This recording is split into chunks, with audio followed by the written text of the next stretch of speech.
هنعمل النهارده صينيه بطاطس بالاجنحه، حاجه كده على قد الايد. وللناس اللي هي مش نقدر نجيب النهارده فراخ، ادينا بنعمل الموجود والحمد لله. وربنا يا رب يجعلها تديمها نعم علينا وعلى امه المسلمين.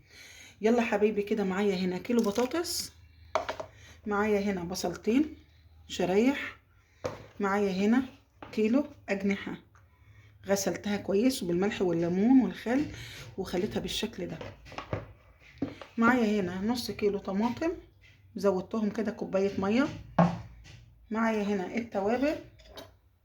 التوابل هنا مرق دجاج، فلفل، كمون، شطه، جنزبيل، كاري، بابريكا، معلقه صغيره سكر ومعلقه صغيره ملح. وهنا معايا حاجات احنا بنزرعها، ورقتين 2 ريحان، ورقتين 2 نعناع احنا اللي بنزرعه. بحب احط قوي النعناع والريحان في الطبخه، بحس انها لها ريحه، بتدي ريحه حلوه قوي كده. ومعايا هنا معلقه توم مفرومه بقرن شطه وحبه ملح. هنعمل ايه بقى يا حبايبي؟ هننزل البصل هنا اهو، هننزل البصل كده اهو كده. حطينا البصل وهنحط التوابل اللي انا محضراها كل ده. طبعا يا حبايبي انا طبعا هعمل صينيه البطاطس دي. طبعا يا رب كده ان عجبتكم الوصفه دي، عجبتكم وصفتي، شير ولايك واشتراك في القناه و... وكده حاولوا يا حبايبي تتابعوني وتشوفوا وصفاتي دايما. وانا بيسعدني قوي متابعتكم ليا قوي قوي، ببقى مبسوطه جدا جدا. ربنا يبارك فيكم، اللهم امين، يجعلها سنه حلوه عليكم جميعا يا رب العالمين. وهننزل معلقه الثوم،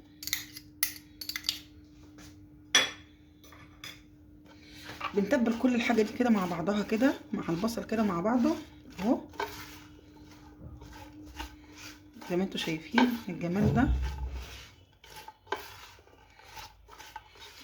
شو ريحتها؟ يعني ريحتها جميله قوي بجد، ريحتها جميله جميله جميله. طبعا هنحط بقى كده الطماطم.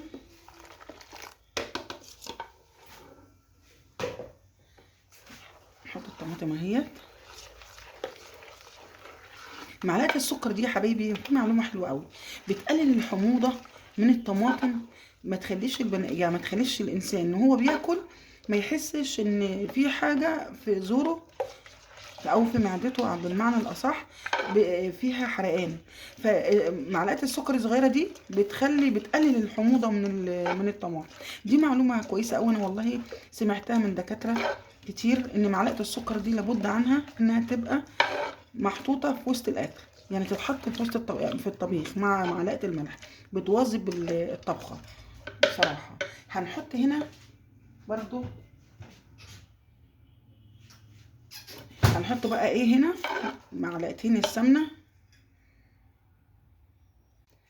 حطينا هنا يا حبايبي معلقه كبيره سمنه اهي، وهنحط كمان، عفوا عن المعلقه كده، وهنحط كمان شويه زيت نضيف. ما بكترش في الاقلام علشان خاطر علشان خاطر الفراخ بيبقى الحاجات اللي هياكل الحاجات دي بيبقى فيها حاجات سمينه. معانا هنا بردك قرن فلفل اهو وبقيته. ماشي يا حبايبي، هننزل بقى البطاطس.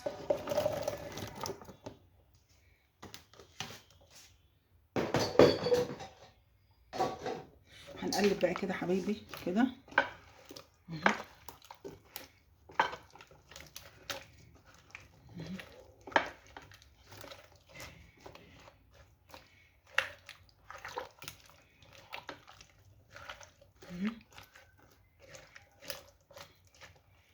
وهننزل بقى الاجنحه كده على الوش اهي اهي. هنحط لها معلقه صلصه وندخلها بقى ايه الفرن، تاخد وتدي مع بعضها زي ما انتوا شايفين كده.